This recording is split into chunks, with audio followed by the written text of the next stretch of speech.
Se o assunto é saúde, você não pode perder tempo, então vem comigo. Meu nome é Jefferson Medeiros e você está no Jeff Podcast, patrocinado pela Vacinar, que está cuidando de Manaus e de você também.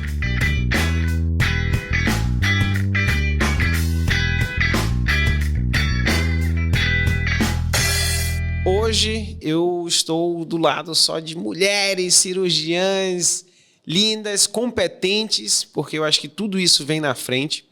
Foram escolhidas a dedo, né?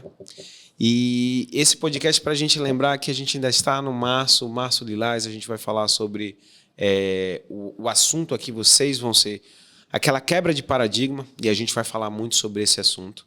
Mas antes de tudo, eu quero que vocês vão lá, deixem o seu like, se inscrevam no canal. Prima, por que as pessoas não se inscrevem, prima? Não sei, gente. Acho que é preconceito. Será, Jesus? Também eu acho que é preconceito, não pode ser.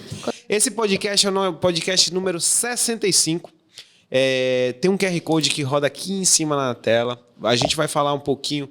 A Vacinar agora tem a vacina. Não sei se vocês sabem, a Bárbara pega muito isso. A Nona Valente. Já tomei, já fui lá tomar. Caraca. Já está aqui. Como urologista, né? Nós sabemos que HPV está relacionado a câncer, de colo de útero na mulher, câncer de pênis, mais de 50% de associação com câncer de pênis, além de câncer de orofaringe, enfim.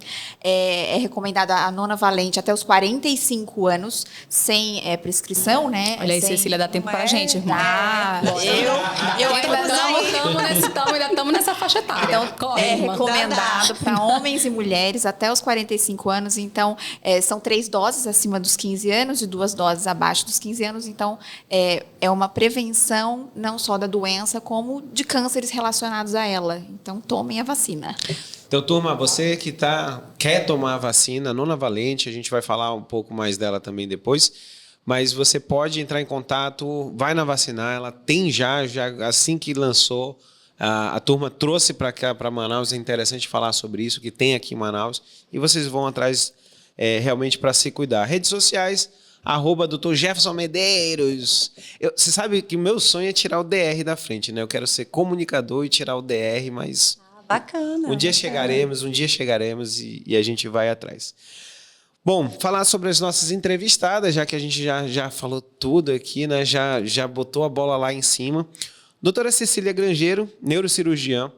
Ela é mãe, esposa, empreendedora. Eu acho que não dá conta de tudo isso, não. Acho que ela está mentindo em algum lugar aqui. Essa mulher, meu Deus. Né? Coordenadora da neurocirurgia do estado do Amazonas. Cecília, seja muito bem-vinda. Obrigada, agradeço o convite. Estou muito feliz de estar aqui com amigas maravilhosas também. E é uma oportunidade maravilhosa de poder falar com cada um que está nos assistindo, com as jovens também que vão assistir o podcast de hoje com um tema tão especial. Nós vamos falar sobre mulheres cirurgiãs. Obrigada pelo convite. É interessante que você falou também sobre as pessoas mais novas, porque eu acho que as mulheres, durante muito tempo, elas tinham essa dificuldade de adentrar nesse meio cirúrgico. E elas tinham poucas referências, né? Tinham poucas referências. E, de repente, vocês quebram o que tinha de paradigma ali no meio. A Cecília, porque a gente fez faculdade junto. Então, de repente, ela vem e faz neurocirurgia. Então, estoura tudo aquilo dali que a gente estava esperando. Que eram anos e anos, homem. Eu acho que só a Adriana, se eu não me engano, que tinha vindo antes de você. E era uma coisa que a gente não via. Do meu lado esquerdo, the left side of the corner, né? Bárbara Melão, urologista, professora do departamento de urologista da Sociedade Brasileira de Urologia, também é doutoranda, né, da urologia da USP, e a gente se conheceu fazendo o curso de inglês, just in English. I think just talking English here, but just English today. Okay, I'm getting ready to my PhD in New York, so for me that's okay.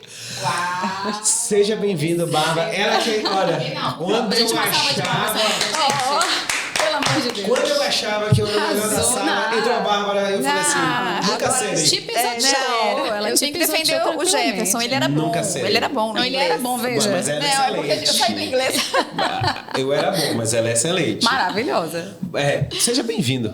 Bem-vinda, né? Nossa, muito obrigada pelo convite. Realmente é uma honra estar aqui entre vocês hoje.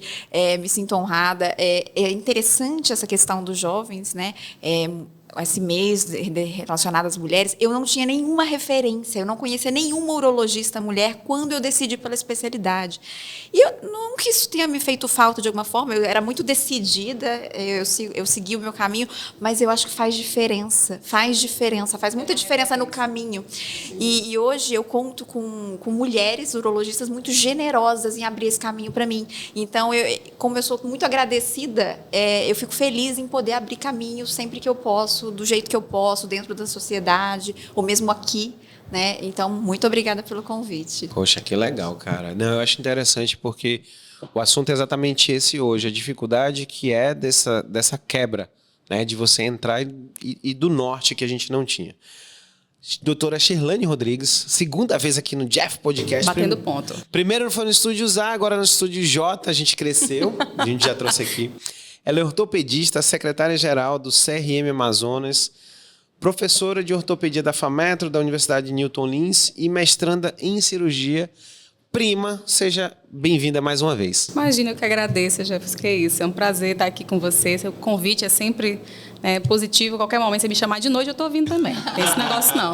Palma toda a obra. As pessoas entenderem a prima, porque é o seguinte, eu fui criado em Recife, eu sou baiano, mas criei em Recife, ela é pernambucana também. E lá em Pernambuco, toda vez que a gente sai, a gente diz, nós somos primo. Exatamente. Todo mundo é primo. Aqui todo mundo é mano, né? Aqui todo mundo é mano. Disso, Lá todo mundo é primo. Todo mundo é primo. Por isso que a gente já tem... Entendi, maninha. Exatamente. Tem umas coisas carinhosas também na casa das primas, mas vamos deixar isso para um outro momento. Né? Deixa para lá. Casa da prima é outra coisa. É outra coisa. Mas eu estou muito feliz de estar aqui. Curiosamente, o Jefferson escolheu, talvez a dedo, ou não sei, de forma aleatória, as 3 especialidades cuja maior quantidade de especialistas são homens. Mas foi a dedo mesmo. Estatisticamente, nós somos o ponto fora da curva. E... A urologia que tem menos mulheres. Nós somos 2,5% num universo de mais de 5 mil urologistas. Assim, proporcionalmente, assim, já citando números, né? Na última demografia médica que nós tivemos, a gente tem uma média de 33 urologistas para cada mulher urologista. Na ortopedia, que ainda está à frente da neurocirurgia, por incrível que pareça, né? A gente tem 12 homens para cada mulher. E na neurocirurgia, a gente tem 6 homens para cada mulher. Mas, olha, eu vou voltar para dizer para você. É difícil, né? São dados ruins, assim, de modo geral. Mas que estão mudando. Mas que estão melhorando. Estão mudando. A gente tem Desde a faculdade, em que agora o ingresso maior é de mulheres. De mulheres, e a previsão eu acabei de voltar num congresso em São Francisco, na Califórnia, e eu conversei com um professor alemão e uma professora americana.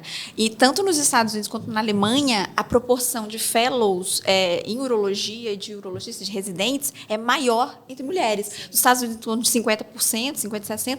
E na Alemanha, eu fiquei pasmo, 60%, 70% são mulheres. Bacana, então, esse panorama vai mudar. Mas é animador, animador. É pra gente também, né? Eu vou confessar uma coisa para vocês. Primeiro que eu peguei vocês exatamente porque a especialidade de vocês são especialidades que são difíceis de ter mulheres, tá? Porque, vamos dizer, na cirurgia geral, tem muita. Hoje em dia está dominando. Hoje em dia, se eu não me engano, no Hospital Getúlio Vargas, que é o nosso aqui, a maioria das residentes já são mulheres. E então, assim, foi uma escolha realmente pensando nesse foco. Mas o interessante da gente falar é que quando a gente vai falar sobre a porcentagem dentro de cada um, você vê porque vai passar por muita dificuldade primeiro dos anos de residência. As pessoas não entendem, existe um militarismo dentro da cirurgia. Existe existe uma hierarquia. Uma hierarquia muito forte. Não é todo mundo que consegue fazer uma residência de neurocirurgia ou de ortopedia. Eu acredito até, depois a gente pode falar sobre isso, Bárbara, que a cirurgia geral sempre foi uma área que foi muito, muito comum ter mulher cirurgiã. Então, assim, mas elas iam muito para especialidades que não uma urologia, onde se achava que aquilo dali era masculinizado. E eu não sei se tem essa sensação, até a primeira coisa que eu queria conversar com vocês era o seguinte, quando falam muito sobre a diferença, às vezes, salarial entre homens e mulheres, sobre as outras profissões, eu não sei, eu tenho uma visão de que, assim, para mim, dentro da cirurgia, dentro da medicina e da cirurgia, eu não vejo essa diferença e eu sempre tive as melhores gestoras, preceptoras, sempre foram as mulheres. E assim, era uma coisa que existia um respeito e que ao concurso. Porque ela é aquilo dali e ela impõe o respeito pela qualidade delas. Sim. Vocês conseguem observar isso, a mesma coisa também, que não tem diferença? Acho que não, viu? Sinceramente. Eu acho que é pouca diferença, mas realmente existe esse militarismo de essa área de mulher, essa área de homem. Isso sempre teve na cirurgia, realmente. Existe pouca diferença, mas assim, até mesmo entre os pacientes, tem também essa visão de que o cirurgião é um homem, né? Quando eu iniciei a carreira, eu estava no hospital, comecei nova, aí diziam assim, moça, você pode chamar o neuro para mim? Moça. Mas tem paciente que chega Cadê para o mim, mas neuro? você opera? Eu falo assim, claro, o urologista E aí, é a cirurgiã. mas o interessante... Essa é a pergunta que a gente mais Mas recebe, você né? opera? Você consegue chamar o ortopedista, por gentileza? Mas no início, eu não sei vocês, quando eu era mais jovem, eu ficava um pouco assim magoada com isso. Poxa vida, de novo, né? De novo. Depois de um tempo, a gente vai lidando de uma forma assim tão leve. Olha, sou eu a neura. Aí, a senhora é neura. Aí começaram a me chamar de neura, a doutora neura. E depois de um tempo, quando eu consegui vencer isso do homem, da mulher, veio a fazer assim, nossa, mas você é muito nova. E aí eu comecei a querer deixar meu cabelo branco crescer. Eu digo, gente, será que eu vou deixar o cabelo branco crescer? Aí eu deixava um pouquinho. Mas assim, é porque a gente também vai evoluindo com a carreira, também a gente vai evoluindo como pessoa também. E depois a gente vê quanta besteira a gente também tentando impor algo, né? Mas e com o tempo... Você vê como são perfis diferentes, né? A Cecília ficava ofendida. Eu sou doida. Você tô nem aí. Bicha, ficava magoada. Eu bem lá no 28 de agosto, a pessoa chega assim, tu tem ortopedista atendendo os meninos, tu acredita que sou eu? Tu acredita? Menina, impressionante. Sou eu hoje tu acredita aqui. Que sou eu hoje atendendo aqui? Só era ortopedista, menina... Diz que sou, reza uma lenta. Mas interessante é que depois de um tempo, a gente prestando serviço e trabalhando, é muito gratificante. Quando eu chego num local, eu falo, ai, doutora, ainda bem que a senhora aqui está aqui hoje. Então, as coisas vão mudando, né? Então, através do trabalho, da dedicação, do esforço, porque não é fácil. Quem nos vê no Instagram, vê a gente assim, maquiada, arrumada, e a nossa vida não é assim no dia a dia. Do salto eu não dei, eu sou ok. Não, o salto alto o salto é inegociável. Né? Não, é inegociável. Mas assim, quem nos vê no Instagram sorrindo e brincando e deu tudo certo, não é bem assim. E eu fiz um curso de liderança no passado, é um curso de Portugal, online, e no início a grande líder dizia, olha, eu poderia falar para vocês tudo que eu consegui, tudo que deu certo, né, o que eu alcancei, mas eu quero falar para vocês tudo que deu errado. No final do curso, eu estava com pena já daquela mulher, falei, meu Deus do céu, coitada. E até chegou a falir, entrou em depressão, então a gente não sabe às vezes o que o outro passa. E eu vejo que as meninas mais jovens se cobram muito. Na nossa época, a gente não tinha Instagram, não tinha WhatsApp, a gente não se comparava tanto, né? E agora as moças mais jovens falam, ai, doutora, a senhora tremia também quando começou, porque elas veem, ela era bem, ela consegue. As a senhora tinha medo muito, também quando começou? Gente, é normal esse receio, tanto que a gente começa a estudar com preceptor, né? Você tem todo um auxílio, uma formação. Então, para vocês que estão nos assistindo, a primeira dica, eu acho, é que não existe uma vida de só glamour, de perfeição, né? É porque eu acho que como a gente não tinha essa rede social, hoje em dia que todos têm, e a rede social, ela passa o bom. Sim, né? Ela não passa dificuldades que você passou. Exatamente. Então, parece que é aquele mundo lindo, que tudo dá certo, né? E o caminho é árduo. Exato. Apesar de já estar sendo desbravado, ele é árduo. Mas é cansativo, né? Todas as especialidades cirúrgicas têm uma carga horária muito elevada. Sim. E talvez seja isso que afaste muitas vezes as mulheres de procurarem essas áreas. Eu acho que antigamente talvez era essa falta de referência, depois era uma falta de apoio mesmo. Às vezes até a família falava assim, mas minha filha, você vai fazer tal coisa, Exato. Só coisa de homem, né? Aí você ficava meio constrangida.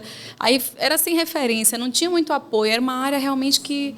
Às vezes uma você coisa, não sei se vocês ouviram, que eu ouvi muito assim, olha, quando eu decidi fazer cirurgia, neurocirurgia, olha, você tem que escolher, ou você é cirurgião ou você é mãe. Ou então você é bonita ou você é cirurgião.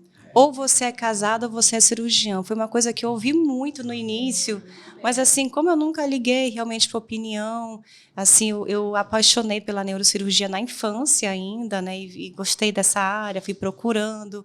Então foi uma coisa que eu tive que abstrair, mas que muitas meninas me procuram e perguntam isso, né? dá para fazer, assim, não é fácil. Não, né? mas nada é fácil, amiga. Na vida, nada é fácil. A vida não é fácil. Não é, quer moleza, né? meu filho. Sente no pudim. A realidade é essa. Não tem outra opção, né? Mas é que nem o meme, né? Quer ser mãe, mulher, ficar linda, neurocirurgiã.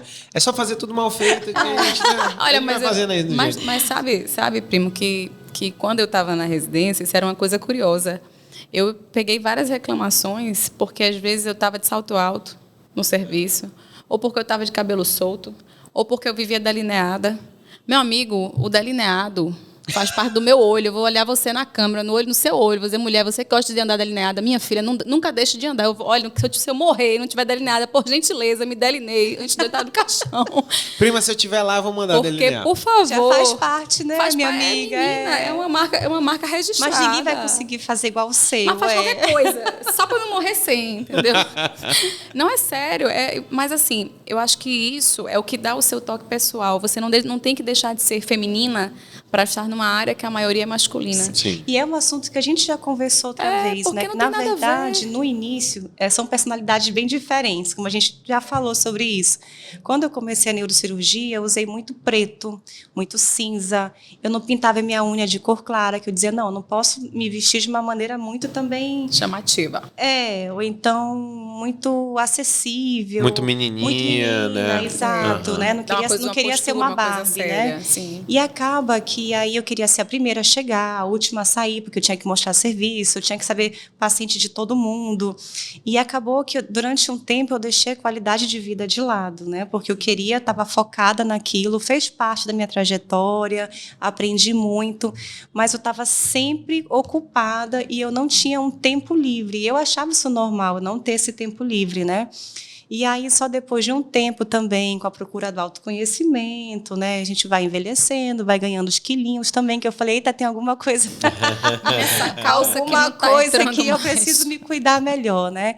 E, assim, a gente virar à noite operando, eu lembro que me perguntavam assim, 3 da manhã, você está cansada? Eu nunca dizia que estava, não. Foi o que eu falei, que agora Não. a gente estava comentando agora há pouco, né? A mulher parece que tem que fazer mais para ser reconhecida igual. Então, assim, eu vejo, a gente teve uma reunião das Orquídeas, que é um grupo de urologistas mulheres, então não é um grupo para separar do resto da sociedade, é um grupo, na verdade, de apoio, de troca de casos, de discussões, de troca de experiências. E a gente teve um café no último congresso das mulheres, a gente não faz nada em separado, a gente não tem um departamento próprio, isso nunca foi o propósito, a gente não quer se separar, né, dentro de um grupo, a gente quer se inserir. Mas existem coisas diferentes que vocês passam e vocês precisam dividir. Sim, é troca de experiências mesmo. Então, a gente, na verdade, quer se inserir melhor, dar um suporte para quem está chegando, para quem está entrando. E teve esse café e todos fizeram relatos de como foi a residência, de como foi a escolha. E, assim, 90% dos relatos foram disso. Eu tive preconceito, me falaram o que eu estava fazendo ali. Essa pergunta... Sempre tem. Por que você escolheu a urologia? Você é mulher? Acho que todo mundo pergunta isso. E eu né? tenho a sorte... Também, olha, lugar de mulher na cozinha. Cheguei a ouvir isso há E 10 anos. E eu tive a sorte É de, muito ignorante. onde eu fui recebida, eu lembro que na minha entrevista de cirurgia geral na USP de Ribeirão, que foi onde eu fiz cirurgia, ele me perguntou, mas aqui, é muito pesado para mulher, você não vai aguentar. Foi a minha entrevista, ele não me perguntou nada do meu currículo, ele Eu não queria nem saber o que você tinha ele não feito na queria faculdade. saber, exatamente. Ele falou assim, não, é muito pesado para mulher. Ele olhou para mim, não, é muito pesado para você, não vai dar. Porque realmente são vários plantões, a gente não tinha folga pós-plantão. Mas na residência, para minha surpresa, eu fui, essa foi a minha entrevista, mas eu passei, fiz a residência, fui... muito bem tratada lá, deu tudo certo, apesar de ser muito pesado. Então, realmente, você deixa muita coisa de lado. E, ao contrário disso, na residência de urologia, eu fui super bem recebida. Mas, Bárbara, Super bem recebida. Então, deixa eu até quebrar, eu queria saber o seguinte... Qual foi o momento e por que você foi para a urologia? Não, mas foi na faculdade. Meu marido é urologista e muita gente pensa que, se conheceu ele, quis fazer urologia. Ele não queria que eu fizesse urologia. Ele vai me matar que eu falei isso.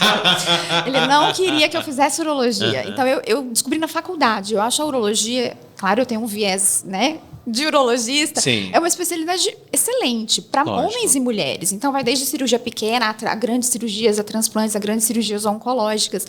Atende desde uropediatria até idosos, mulheres. Eu acho uma área muito completa e muito tecnológica. A maioria das cirurgias hoje em urologia são, aqui em Manaus a gente não tem o robô, eu faço em São Paulo, mas são endoscópicas, são minimamente invasivas. Então, a gente traz muita qualidade de vida. Os nossos pós-operatórios são relativamente muito tranquilos. E você então, encontrou um nicho também sendo mulher, né? Aquele paciente que não quer ir com homem, né? muitos não Sim, querem com homem. Então, exato. muitos me perguntam, mas você não tem preconceito? O homem Não. fala assim, tem, porque tem. Tem homem que não se sente à vontade com mulher e tá tudo bem. Sim, e tem aquele, ao contrário, que não deixa, não quer. Eu já tive vários pacientes. Fica Um constrangido. homem nunca vai me tocar. Homem Tá. nunca vai me tocar. Não é tocar de fazer o toque e tal, de Entendo, tocar no seu entendo. corpo, Exame, de fazer bastante. exame. Tem E aí muito homem procura que se você, sente né? desconfortável. Ô, Bárbara, mas Exatamente. você sabe que uma das coisas que quando você veio a Manaus, eu tinha uma amiga de residência quando eu fiz cabeça e pescoço lá em Goiânia, tinha uma amiga que ela fez urologia, uro-onco. E assim, eu sempre pensava a dificuldade que exatamente acontecia da mulher sendo urologista, o tabu que o homem já tem de fazer vamos dizer, um toque retal, para fazer o toque da próstata. E a dificuldade que eu vi assim, quem que será que vai quebrar isso daqui? Porque pode ser que os velhinhos vão mais com você. Eu queria saber, quem é esse paciente que já vai com você, que já Olha, não tem mais esse preconceito? Nossa, é muito variável, porque esse paciente que eu falei agora há pouco, ele ia para São Paulo consultar com uma urologista mulher, enquanto eu não tinha urologista mulher aqui. E era um paciente jovem, de 50 e poucos anos. E ontem eu atendi um paciente de 40 anos, que foi com a esposa, e que não queria ser consultado por homem de jeito nenhum, mas não era para fazer o toque. A queixa dele era disfunção erétil. Então, assim, é muito variável. Não vou falar isso com mulher. Não, tem gente que se sente mais confortável. Eu já atendi identifica, vários né, com o tipo pacientes de que falaram, profissional. eu vim com mulher porque o homem não presta atenção no que você está falando, não, né, fala que é assim mesmo. Mas eu acho que a gente, dá mais tem atenção. a gente eu tem sou essa característica, né? a de gente ser é mais atenciosa. Ter mais paciência, ter mais atenção na Então, são consulta. vários motivos que levam esses pacientes até mim. Até o público homossexual, provavelmente, eu tenho um público muito maior que o meu marido de homossexuais. Provavelmente Sim. eles se sentem Se mais sentem mais vontade, né? confortáveis Sim, mais comigo, mais acolhidos, acolhidos, né? Que legal. Sheilane, de todas aqui, eu vou perguntar depois para a Cecília, mas assim, a ortopedia era uma área, vamos dizer, cirúrgica, que eu tinha certeza que eu não queria. E o grande motivo dele era a forma que era a residência de ortopedia. Muito pesada, existia, a gente pode falar sobre isso até depois, muito assédio moral, entendeu? E eu passei a ortopedia, eu lembro que no internato era só o seguinte, o que eu tenho que fazer? Olha, você tem que ali empurrar a maga, faz raio-x de paciente. E eu fazia... Trabalho Fiz braçal. isso, E eu, fiz isso no e eu internato. conto, que nem o presidiário. Eu falei, quantos dias são? 10 dias, beleza. Aí eu marcava um xizinho aqui do primeiro dia, vamos lá, porque... Menos um. Cara, não quero. Sim. Não quero. E como é que você vem e quebra tudo isso? Porque, imagina, eu como homem, eu falava assim, não vou passar por isso. Que paixão danada foi essa, prima, para tu fazer ortopedia? Menino, eu sou filha de engenheiros civis, então eu vim de uma criação muito objetiva, né? E dentro da medicina, eu acho que talvez essa seja a área em que as cirurgias são muito objetivas, São. né? É isso, fica assim, vai dar bom, e em média o paciente sai praticamente recuperado da cirurgia. A gente tem poucos, assim, pós-óbios, né? Porque, por exemplo... Não cronificam, né? muito... A não ser que seja aquelas dores, né? Isso, tem as áreas, mas de modo geral a cirurgia, por exemplo, ortopédica, ela é muito objetiva e altamente resolutiva.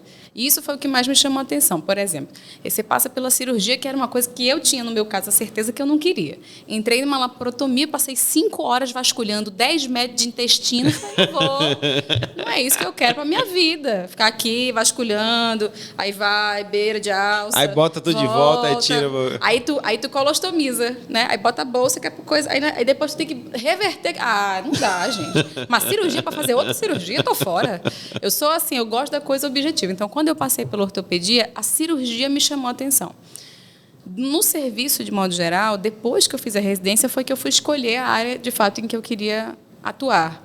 Que hoje eu atuo em dor. Mas, na época, o que me chamou a atenção foi isso. A cirurgia é extremamente objetiva. O serviço... É verdade, você não está mentindo, não é exagero. É um serviço pesado inicialmente muito braçal. O primeiro ano de residência ele é muito braçal, né? Internação, procedimento. Você fez aonde? Aqui no Getúlio Vargas. Getúlio Vargas. Eu estudo na UFAM. E, assim, é um serviço que, de fato, tem uma hierarquia, há um assédio moral, não vou mentir, mas, assim, eu falo por mim, tá? Eu recebo muito essa pergunta das alunas todos os dias: professora, né? A senhora é mulher, já andava assim maquiada, delineada, não teve preconceito no seu serviço? Olha, preconceito é que nem presente. A pessoa te dá. Tu resolve se tu vai aceitar ou não.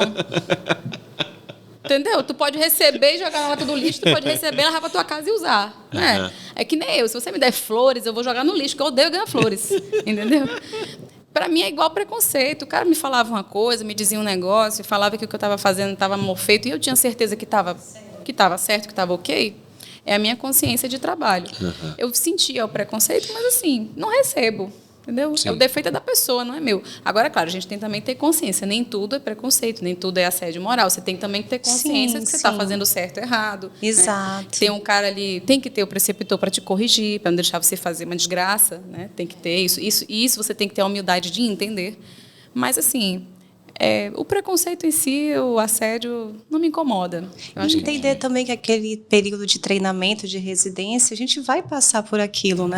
Eu tinha um objetivo muito assim, né, que seriam 5 anos, eu ia cumprir aquele período, né? Tinha que fazer tudo bem feito e ia acabar. Eu e aí pensava a muito confusão começou a piorar.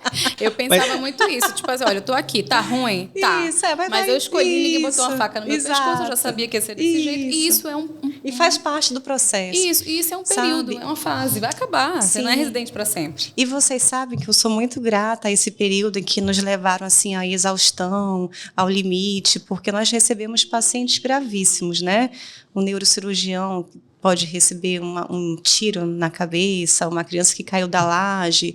Então, assim, a gente lida com situações de estresse, a gente tem que estar preparado para isso, né? Então, o treinamento faz parte, né? Chegar até o limite faz parte. Já tive casos de colegas que passaram mal apresentando um seminário de tanta pressão, tanto estresse.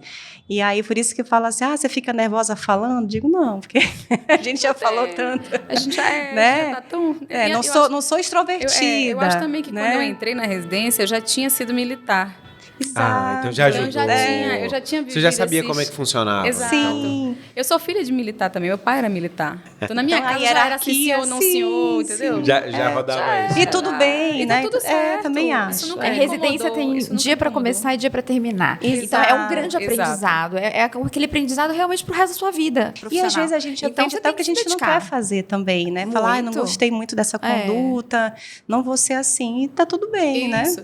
E até para isso eu falo isso para os alunos. Às vezes me perguntam, né? Professora, mas a senhora não acha que tem coisa que é desnecessária? Tem, mas o desnecessário é bom para você saber que aquilo ali você não quer fazer. Sim. E depois volte para ser preceptor e faça tudo diferente. Exato. Do jeito que você tem que fazer. Faça um negócio. Meninas, correto. deixa eu aproveitar aqui para a gente fazer o nosso merchan, né? Nossos patrocinadores.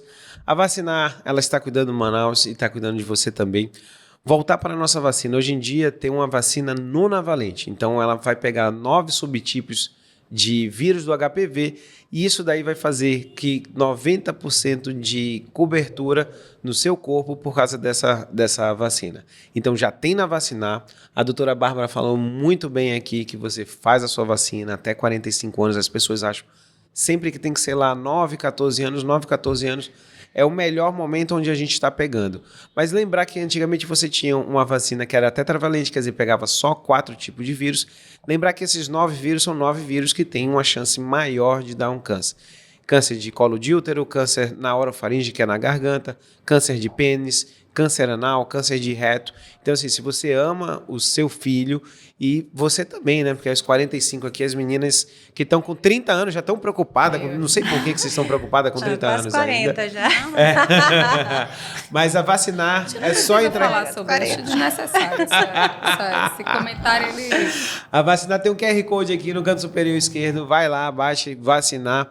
Agenda a sua vacina, eles podem também ir em casa e fiquem à vontade, vacine você contra o HPV e os seus filhos também, muito importante para a gente conseguir erradicar.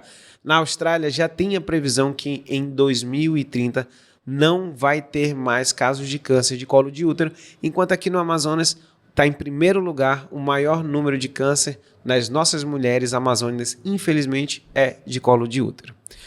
Cecília, faltou você me dizer em que momento você foi, você não vai lembrar, mas você foi, não sei se você lembra, você foi minha interna, quando eu era residente de cirurgia geral, você passou lá, todo mundo achava que você ia vir para cirurgia geral, a de que você larga tudo e vai para neurocirurgia. Você bateu a cabeça literalmente para ir para neurocirurgia? Me conte aí. Na verdade, eu sempre conto essa história porque muitas jovens ficam surpresas como é que eu escolhi a neurocirurgia. Na verdade, quando eu era criança, eu acompanhava minha mãe, eu fazia visitas num abrigo Moacir Alves, e nesse abrigo tinha muitas crianças com hidrocefalia. E a gente via dificuldade de conseguir um neurocirurgião naquela época, né? Então, muitas evoluíam de forma desfavorável. E aí eu perguntava, nossa, o que elas precisam? Precisa de um neurocirurgião. Eu falei, então eu vou fazer isso, mas ninguém levou a sério, né? E aí cresci com isso na cabeça, comecei a pesquisar, lia, via filmes, algumas revistas, não tinha internet na época, né? E aí fiz a UFAM, com isso na cabeça, me interessei por várias áreas, todo mundo queria que eu fizesse dermato, na verdade, né? Caramba, legal. Todo mundo queria que eu fosse dermato. Tem não, amiga. Não, você é uma excelente neurocirurgiã. Amei. Eu gosto, né? Me interessei pela dermatologia, mas assim, a minha paixão era a neurocirurgia. Só que a maioria das pessoas dizia isso: você não vai aguentar, não vai dar certo, você não vai conseguir casar, você não vai poder ter filho. Quase todo mundo. Assim, minha família sempre me apoiou, mas fora minha família, assim, ninguém me apoiava. Mas eu pensei, quer saber, eu vou fazer. Se eu não gostar, ou se eu achar que não é para mim, eu mudo. Eu não tenho esse problema na vida, né? Se não der certo, não deu. E aí, uma das perguntas na minha entrevista foi exatamente isso: o que uma mulher vai fazer aqui na neurocirurgia? Trabalhar, e a gente passa o ano todo se preparando para a entrevista e estudando, né? Naquela época, eu acho que era tão jovem que eu não imaginava que eu me perguntar isso. Já devia estar preparada, né? Não imaginei. Mas eu entrei e entrou outro rapaz também comigo, muito bacana. E aí a gente passava a visita, mas eu via que as perguntas não eram direcionadas para mim exatamente na visita. Mas tudo bem, né? Vamos seguir. E aí o colega que entrou comigo desistiu. Né? Eu falei, então agora vão falar comigo, né? Porque agora não tem opção. Agora eu fiquei, né? Eu fiquei aqui.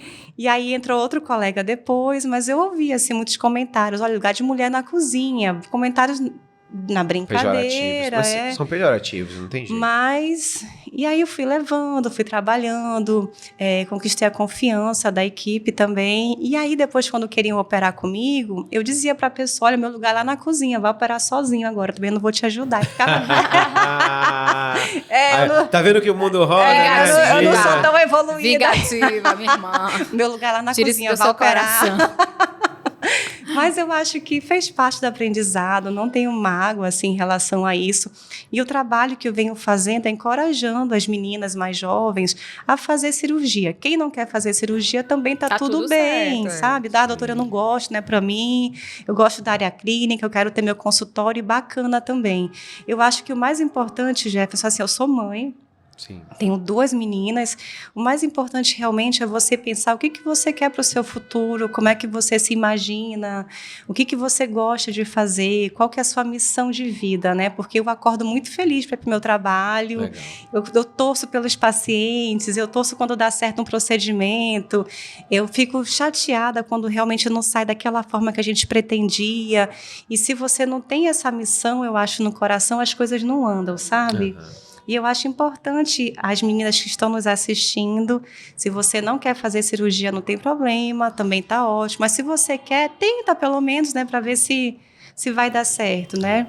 E se você não gostar... Vai acompanhando desde cedo, né? Quem tem curiosidade... Isso, acompanha. Já procura alguém. Hoje é mais fácil, né? Hoje você tem mais acesso. Então, a gente justamente tenta proporcionar esse acesso para ver se gosta, se não gosta. Tá tudo bem se não gostar. Mas se gostar, não deixar de fazer por ser mulher, por achar que o caminho é difícil, por achar que vai ter preconceito. Hoje em dia a gente já tem mais apoio, né? Você falou que tem o Orquídeas na Sociedade de Urologia. A gente tem... dentro das BOTs, a gente tem a Associação de Mulheres Ortopedistas do Brasil. Legal. E a gente vê esse comentário das meninas ainda hoje em dia, nós estamos no século XXI, 2023. Sabe qual a pergunta? E ainda tem esses preconceitos, às vezes escolha, não deixa fulano operar isso aqui. Isso aqui é para quem tem força. Sim. A convicção tem que ser sua. Se o que as outras pessoas acham, se alguém acha que vai ser difícil, que você vai sofrer preconceito, que se lá na frente você vai ganhar menos ou não, eu fui muito convicta. Na época, meu namorado não queria que eu fizesse. Mas já era urologia. sua missão fazer Desde isso, a faculdade eu decidi. Então, a convicção era minha. Tanto que eu não conhecia nenhuma urologista, não conversei com ninguém para saber como seria para mim. Eu estava convicta de fazer. Era a área que você queria, a área que eu quero fazer, independente de qualquer outra coisa. Eu fui conhecer a primeira urologista mulher, eu já estava no R4. Ou seja, no 4º ano de residência, eu já estava para acabar. Só faltava um ano para acabar. Eu fiquei encantada. Existem muitas mulheres urologistas generosas que abrem no caminho, mas eu não tive nada disso lá atrás. E não me atrapalhou. Acho que é só convicção. Você levar a sério, você se posicionar, saber se posicionar. Até mesmo no mundo digital, né? A gente tem que saber o que a gente pode fazer, o que a gente pode falar, o que não pode. Mas eu acho importante eu tive também pensar. Na época, né, o meu ex-marido, e exatamente por esse motivo ele é ex, né? Porque ele falava, você trabalha com um monte de homem. Né? Esses caras devem estar tudo querendo te, sei lá o quê, não sei o que lá, né? O horário não permite a gente, né, falar certas coisas. E exatamente por isso ele não está mais aqui, porque assim, se a pessoa não entende que isso é o seu trabalho e que não tem nada a ver ter muito homem ou muita mulher, quer dizer, se eu estivesse numa área, por exemplo, como a ginecologia, ou como a dermato, ou como a pediatria, que tem um monte de mulher, quer dizer que elas estavam também todas me chamando para sair? Quer dizer, que sentido tem? Olha, né? Então, assim, se você escolher uma área que você gosta e você decidiu, é essa que eu quero, não interessa se tem muito homem, se tem muita mulher, faz. E a pergunta que eu mais recebo, só para finalizar também essa questão, que eu recebo muito no Instagram, eu falo sobre enxaqueca, sobre dor, sobre hérnia, mas me perguntam muito sobre maternidade e cirurgia. Pergunta assim, como é que você consegue ser mãe e ser cirurgiã, né? E você é mãe também? Também, né? Eu falo que o bom da urologia é que as cirurgias não são tão demoradas. Mas na cirurgia a gente passa por cirurgias super demoradas, eu acho, Bárbara, que quando a gente é mãe, a nossa força assim triplica, que a gente assim gera é questão de se organizar também. Você consegue se organizar. Eu até estava comentando com vocês, eu tenho um marido que me ajuda muito, né? Mas independente disso, se você se organiza, tem uma rede de apoio, você não precisa abrir mão também. de nada. Então não é você vai ser uma cirurgiã e abrir mão da maternidade ou do casamento, como algumas pessoas falam. Eu vou entrar nessa celeuma falando o seguinte. As mulheres que eu conheço que são cirurgiãs, vamos dizer, dentro da Sociedade Brasileira de Cabeça e Pescoço, eu sou um dos vice-presidentes, a doutora Fátima Matos, lá de Recife também, prima nossa, ela tem um departamento de mulheres da cirurgia de cabeça e pescoço, que é o mais organizado. A doutora Maria Carolina é meu braço direito e esquerdo. Quando ela entrou na minha vida, ela é cirurgiã de cabeça e pescoço aqui em Manaus junto comigo. Ela é o que organizou toda a minha vida. Então, assim, vocês veem que isso acaba sendo um perfil muito de cirurgiã, porque, como você falou, a coisa é muito exata, mas eu conheço todas vocês, e vocês dois que têm filhos, eu sei que vocês não deixam faltar nada, mas tudo é organizado. Tem um tempo para o marido, tem um tempo dos meninos, tem um tempo do trabalho, tem um tempo de cirurgia. É assim que vocês veem, Bárbara? E tem uma coisa muito importante que eu falo também para as meninas mais jovens, que para dar certo, a gente tem que saber falar não para muita coisa. Por exemplo, eu não faço plantão noturno. No início eu recebi muita crítica por conta disso. Tinha um certo preconceito. Olha, tá vendo? É mulher, não quer fazer plantão noturno. Não quero fazer, esse é o ponto. Tudo bem. Por exemplo, eu sou uma pessoa que não sabe falar não. Então, você acaba acumulando trabalho. E muitas vezes dá pressão de, mas peraí, todo mundo tá fazendo plantão. Por que só você não vai? Quero. Mas eu não quero. Isso, eu falo não. Bem. Eu fiz sobre falo bem com educação. Por muitos anos também. Eu nunca dei plantão depois que eu fiz, mas eu fiz sobre aviso. E sobre aviso é você tá ali. Pode ser relacionada a qualquer hora. Né? Mas eu escolhi. Teve um momento que você tem que escolher. Peraí, não tá funcionando mais. E aí você escolhe. Talvez a nossa remuneração até aumentasse com esse plantão noturno, mas vale a pena a gente estar fora de casa, dormir fora de casa. Tudo né? Mas se a pessoa falar, não, eu quero fazer, eu gosto, né, eu tenho um tempo livre e quero fazer. Tudo bem também, eu já passei por essa fase que eu fazia sexta-noite, dava problema, né? Porque sexta-noite... Não era eu estava de plantão, bom. o marido não estava de plantão, e eu ficava de sobreaviso no domingo também. Mas depois que as meninas foram crescendo, elas precisam desse apoio no domingo. É o dia que a gente vai ver a tarefa, né, vai perguntar as coisas, vai sair. Você quer participar da educação dos seus filhos, né? Então, isso é importante. dizer não é muito importante para a nossa organização. Mas para te ver, mais uma vez, como eu sou uma pessoa completamente diferente... É bom ouvir os dois lados, né? Você veja como é maravilhoso o mundo, né? Ser completamente diverso. Eu nunca me ofendi quando alguém me pergunta assim, mas Shirlane, tu não dá plantão... Tá tão jovem, né? Acabou de terminar no dia desse, né? Terminei a residência.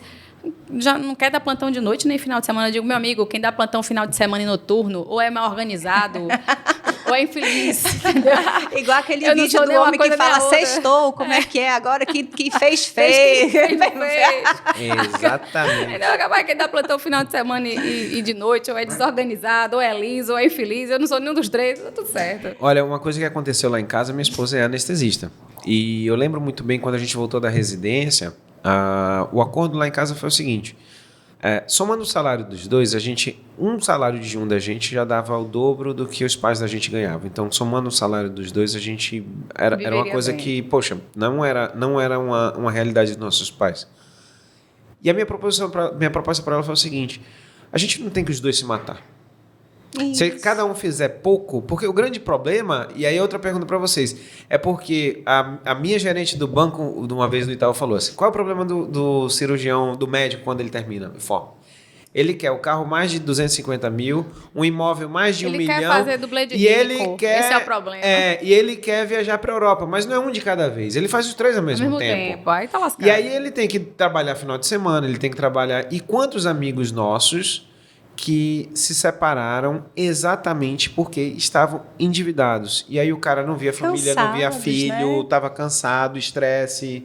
E aí começa várias coisas a ruir. E aproveitando a minha área da dor também, né? Na nossa área, quem não dorme bem, sente dor. Vive mal. É dor pra todo lado. A memória piora também, né? E aí o estresse vem, não tem vontade de se exercitar, aí vai aumentando o peso, então vai virando um ciclo vicioso, isso. né? Então, a partir do momento que a gente tem esse conhecimento, eu tento praticar o que eu falo, né? E aí o cara tá gordo, infeliz, chato, mal-humorado, não dá mais no couro, porque o cara já tá nada. Também aí a mulher começa a dormir de calça de molhada. O pico de testosterona no homem depende de uma Vamos boa lá, qualidade Bárbara. de sono. Olha aí, então, eu falo que o homem é um ser abençoado, ele faz pico de hormônio diário, né? A mulher não, depende do ciclo, depende da fase do ciclo, né? Então, isso justifica algumas chatices também. Mas o pico de testosterona no homem, que é pela manhã, ele depende de uma boa noite de sono. Então, isso é essencial. Quando vem com queixo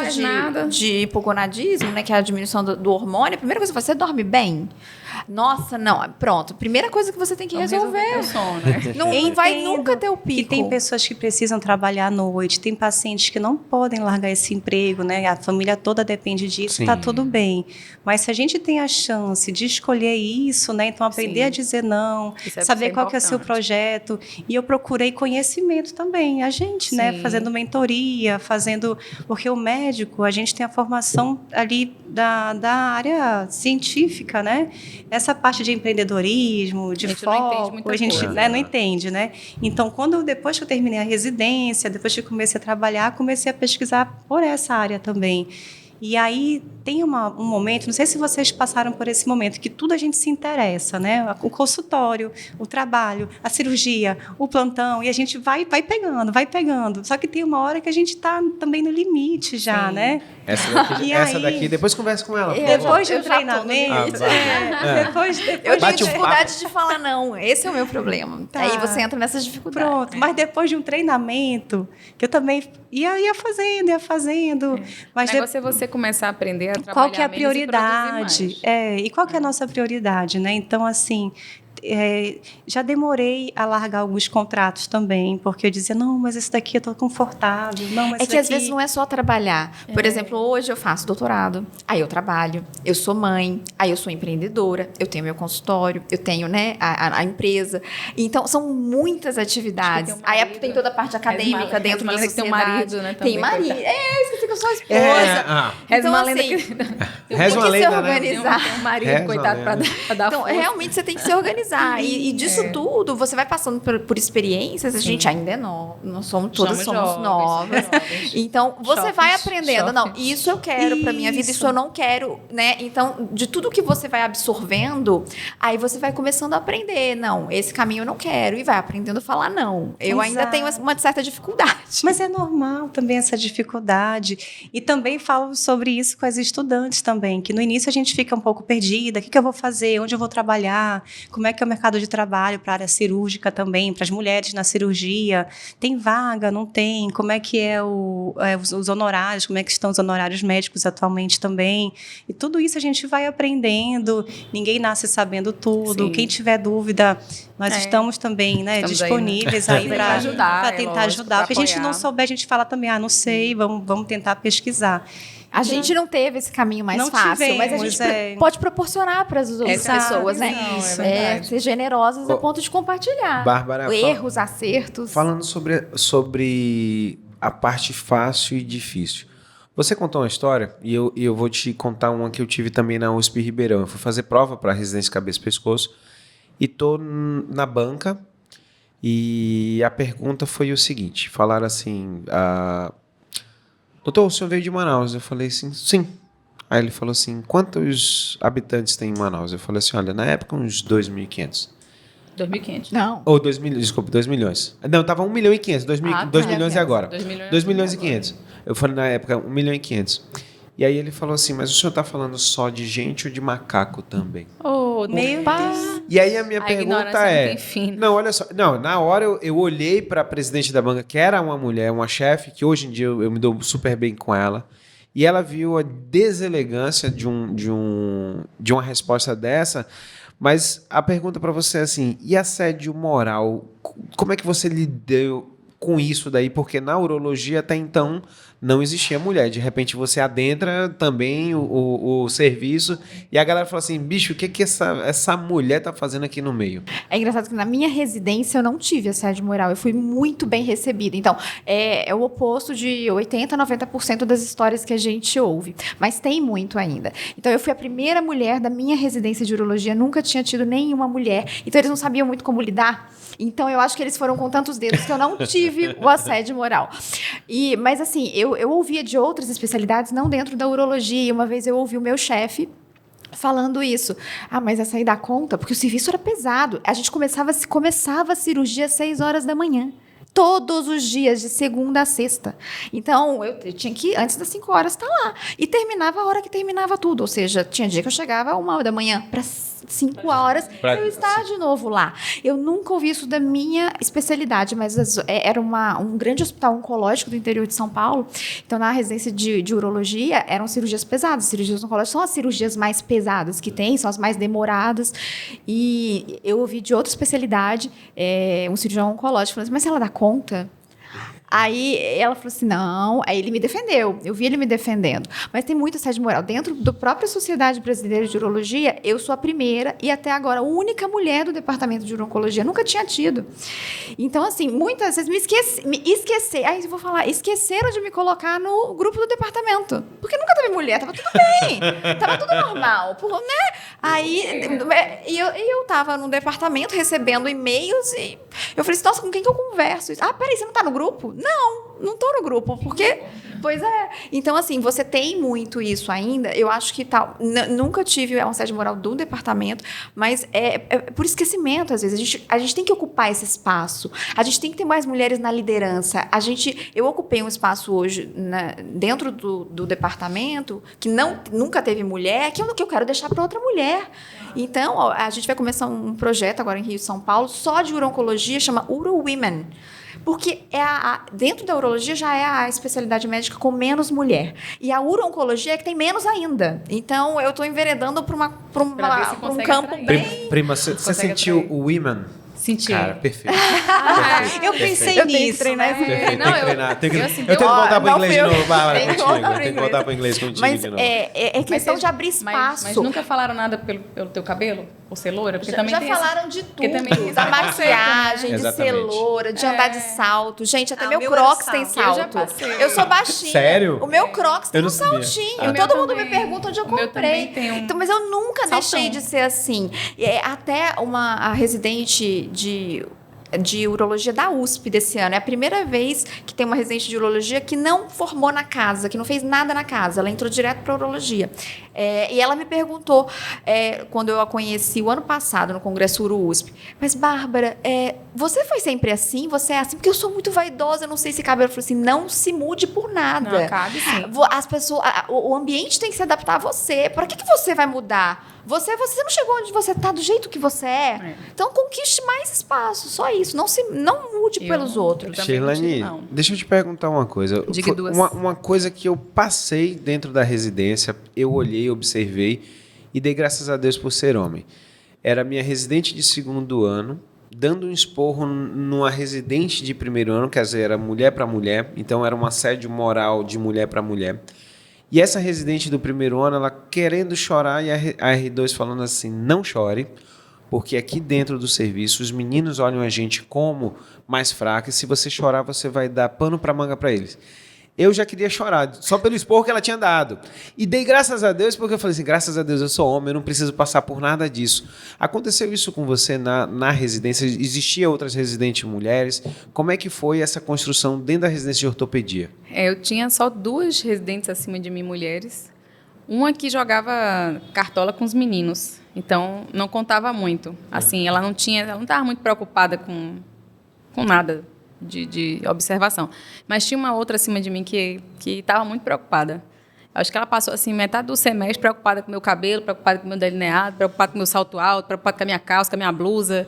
Tudo ela achava ruim. Ela dizia assim para mim, olha, tem um preceptor aí reclamando que você veio com esse salto alto, não tá legal. Rapaz, assim, eram vozes na cabeça dela. Eu cheguei à conclusão que ela tinha algum grau de esquizofrenia. Porque ela sempre falava assim, tem alguém falando, reclamando do seu cabelo. Olha, as pessoas estão dizendo sobre a sua calça. Os R+ vieram reclamar porque você veio uma maquiagem X ou Y. E eu tenho quase certeza que ninguém Não falou existia. nada não, sabe? Era ela mesmo que estava recalcada com a minha pessoa. Mas eu desejo felicidade, viu, minha filha? Não tem problema não. Então, assim, eu nunca me incomodei, para ser muito honesta, sabe? Mesmo quando eu pegava a reclamação, nunca me atrapalhou, mas eu tinha um pouco, como a Cecília falou, né? Assim, aquela coisa de fazer mais, de não deixar nenhuma brecha, porque eu tinha medo também que tratassem diferente, né? A gente tinha um pouco, acho que eu tinha um pouco disso. Mas eu tratei de fazer diferente quando, depois de mim, veio uma R-. A minha R- direta, porque na ortopedia a gente tem um negócio de pais e filhos, eles fazem um esquema de famílias para poder facilitar a organização do serviço. Uhum. E a minha filha, né, como a gente chamava, que inclusive eu estava até jantando com ela ontem, um beijo, Mayumi, minha filha, adoro Foi você. minha aluna, Mayumi é uma querida, maravilhosa. Não era porque era minha R- não, mas ela é uma menina sensacional. Sensacional, uma excelente residente, uma médica, assim, um ser humano sensacional, como pessoa também. Só que, como qualquer pessoa que está começando e tem essa curva de aprendizado, ela também fez besteira, como eu também fiz, como você fez. A gente vai falar porque a gente não sabe. É uma curva de aprendizado, né? Só que, assim, eu tentava fazer com ela o que eu gostaria que tivessem feito comigo. Eu chamava no cantinho, falava, minha filha, olha só, essa desgraça aqui que você fez, pelo amor de Deus, não faça nunca mais. Que isso pode dar ruim, né? Eu elogiava em público e esculhambava no privado. Eu acho que isso é uma coisa que eu gostaria que fizessem comigo. Eu levei para a minha vida, para quem veio depois de mim. Os meus R- todos eu fiz assim, até eu sair da residência. E eu acho que esse respeito... eu não sei... o teu pai era militar, não era? Meu pai milico. Pois é. Eu acho que a gente aprende isso na nossa casa. Meu pai, apesar de impor, né, essa coisa do respeito, da força, né, da hierarquia, por ser militar. E nordestino. Né? Então, assim, tinha muito isso. E eu sou a filha mais nova, então eu não podia nada, né? De nada mesmo nada. Nada de nada, né? E eu aprendi que mais do que a hierarquia, vem antes o respeito. Entende? Então, como eu entrei no serviço para fazer residência, já vindo de uma vida militar, e eu nunca tive dificuldade nem com os meus subordinados, nem com quem estava acima de mim, então eu acho que é muito isso. A hierarquia, embora exista, ela é organizacional. Mas mais do que a hierarquia, tem que ter o respeito. Então, mesmo recebendo, assim, os esporros que eu recebi... Eu acho que também é questão de não problematizar tudo, né? Isso, então, assim, você vai estar sujeito a críticas, é uma curva de aprendizado, residência é uma época difícil, cansativa, então a questão de problematizar tudo, né, de individualizar, postura que você tem frente àquele comentário, eu acho que isso aí você vai amadurecendo. Isso. E residência, né, no caso, neurocirurgia, urologia, que são 5 anos, você vai ficando craque, viu? No final. Você fica joia, nossa. Prima, E não tem muito mimimi. Tem uma coisa que você, também, que você falou que eu, em terapia, com a minha psicóloga, eu fui enxergar. Eu sempre tive necessidade de tentar corrigir as coisas. E eu falo isso muito para meus alunos. Então, assim, eu fui aluno, quando eu fui ser professor, eu fui dar aula e fui fazer as coisas completamente diferentes do que eu via, porque se eu achava ruim, eu tinha que mudar. E assim foi na faculdade, assim foi com os residentes de cabeça e pescoço, com residentes de cirurgia geral. Então eu acho que é interessante a gente fazer diferente, que é o que vocês estão fazendo. Vocês passaram, tiveram tudo isso e vai dar, é o que você está falando sobre ajudar as outras meninas urologistas. E as outras, quem estiver nos assistindo, eu tenho certeza que a Cecília e a Sheilane falam muito com a aluna, cara, a gente vai fazer diferente, vocês quando passarem também melhorem, ajudem, por favor, porque se você fizer a mesma coisa, pelo amor de Deus, né? Não vai ser fácil, vai ter dificuldade, como né? tudo na vida, e não né? podem desistir na primeira dificuldade ou no primeiro mês, porque o primeiro mês ainda nem começou, nada, né? Começou, né? E acho que você também aprende, como a Bárbara falou, e eu também já tinha falado, assim, é muito de você entender, internalizar que todo processo de qualquer coisa na vida é uma curva. Sim. Assim como você não nasceu naquela especialidade, você também não nasceu médico, você não nasceu nem neurocirurgião, nem uro, nem ortopedista, você também não nasceu mãe. Porque, E se em determinado momento quiser trocar também, tá tudo existe, começa outra né? As pessoas às vezes têm esse medo, o que vão falar? Gente, a vida passa tão rápido, né? E a vida é sua, né? Exatamente. Cecília, a última pergunta, a gente já está chegando no final do nosso podcast, mas eu acho que é importante até perguntar para você. Como é que você vê essa nova geração? A gente vai estar falando especificamente das mulheres, mas sobre residência e resiliência. Residência e resiliência é o seguinte, eu estou vendo muita gente não querendo fazer residência, porque para fazer neurocirurgia 5 anos. Para eu fazer cabeça e pescoço foram 5 mais 6, 11. Para mim foram 10, para ti foram 11. Então 5 anos de urologia. Para você, 9 por enquanto. Mais mais o mestrado, mais a pós. Não, ainda tem. Contando meu doutorado, já são mais de quase 15. Porque são 4 de doutorado. Não, se for contar mestrado, pós, aí vai indo. O que você tem para falar para essa geração que simplesmente eles não querem começar porque eles acham que... Eles não têm a visão que a gente tinha de o seguinte, olha, eu tenho um dia de começar e acabar. Quando eu fui para a residência em Goiânia, fui super bem recebido lá, mas eu sabia, olha, eu entrei tal dia e tal dia eu tô saindo, tô voltando para Manaus e para mim tudo bem. E toca, e vai dar errado, e vai tomar esporro, e vai aprender, vai cirurgia, vai dar bem, tem outras que não vai dar tão bem.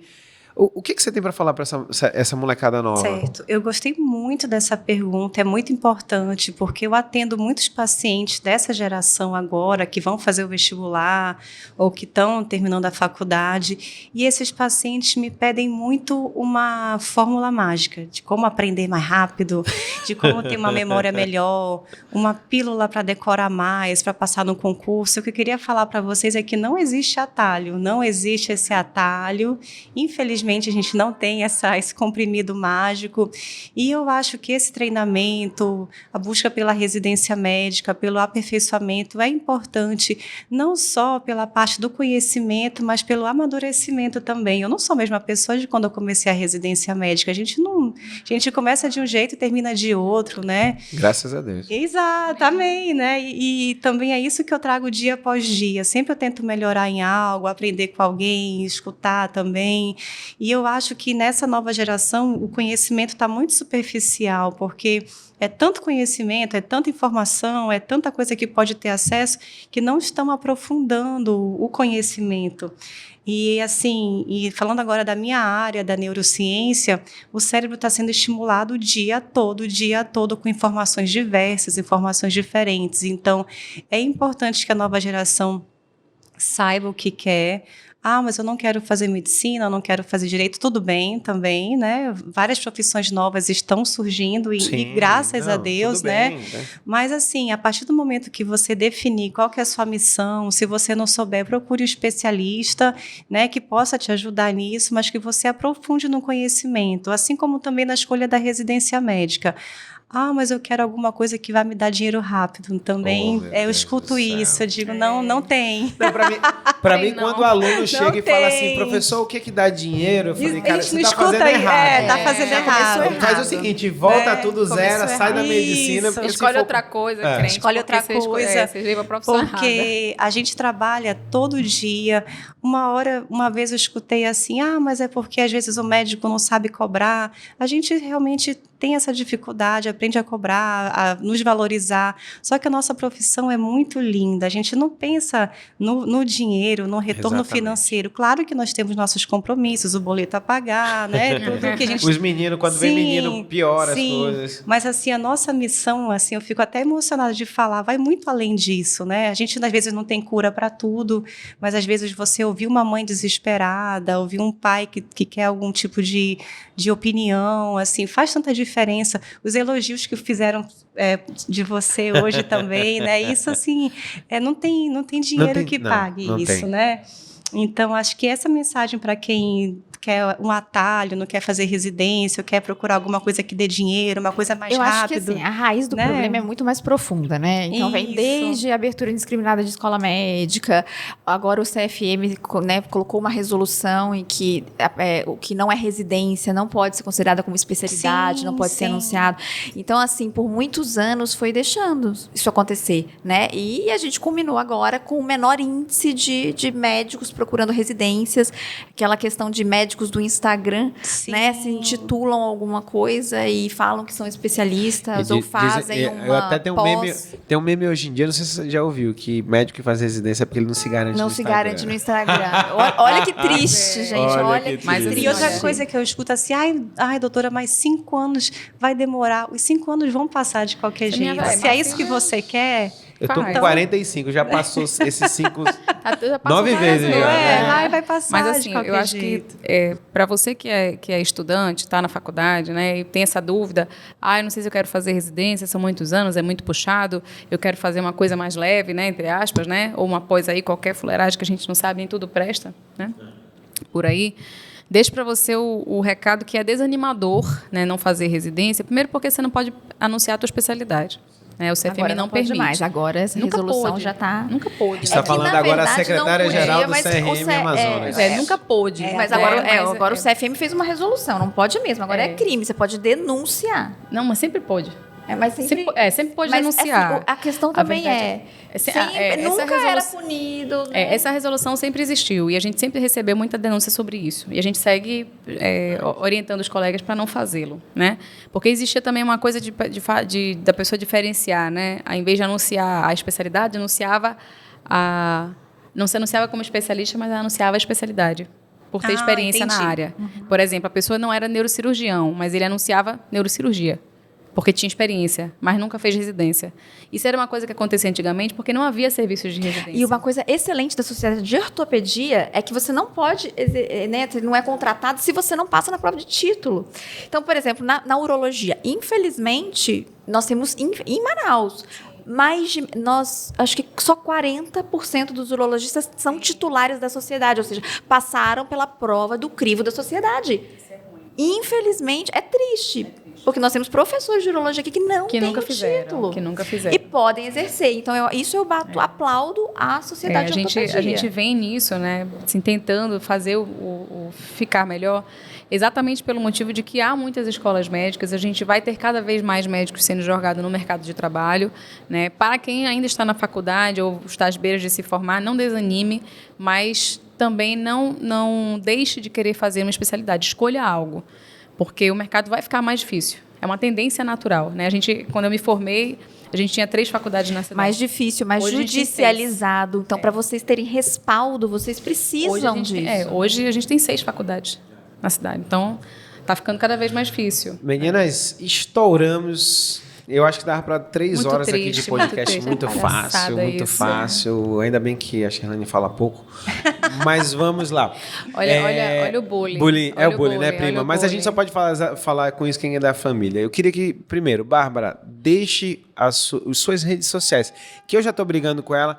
Passou num doutorado no Memorial Sloan Kettering Center em Nova York. Tá difícil chegar lá, viu? A Vai Carla tem que chegar ajudar. lá. O mais difícil que foi ser aceita lá, de ter a invitation letter, eu tive e aqui o Brasil tá complicado. Eu gosto. Invitation letter é ótimo. Chique, não é inclusive, chique Não, eu tô- isso? eu tô- Não é chique, é chique. Mas Eu vamos pensando lá. bem lá.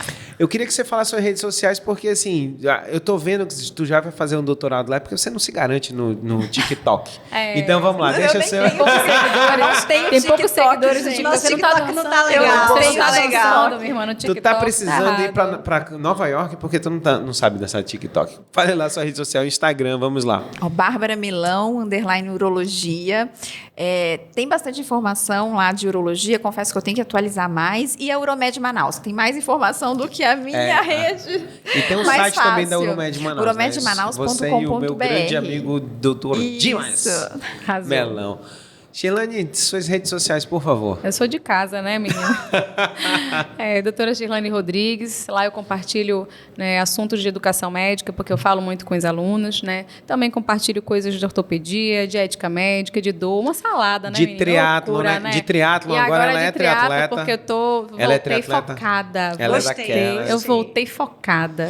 Fui pedalar com ela, não tô dando conta não. Carne de pescoço. Tô dando conta não, a bichinha Deixei tá comendo poeira, porque eu sou aperrada. dessas. Cecília, suas redes sociais, por favor. A minha rede social é doutora Cecília Grangeiro, com G, que todo mundo coloca com J.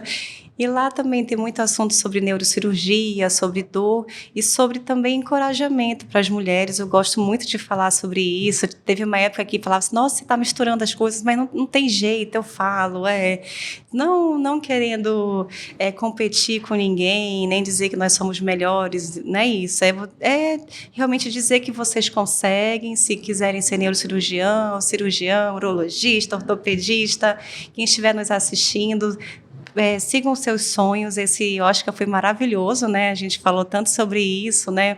Independente da sua idade, se é homem, se é mulher, sigam seus sonhos e estamos disponíveis também para ajudar.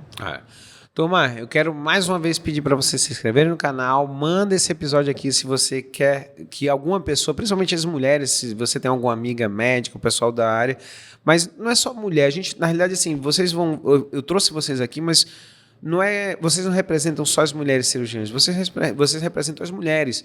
O lugar onde vocês se colocaram, a posição que vocês se colocam, ela é tão difícil de chegar e eu tenho um prazer de ter vocês como amigas e saber que, cara, o valor do que vocês tiveram, o valor, a dificuldade que teve, e vocês estão aqui, não é só porque é um rostinho bonito, não.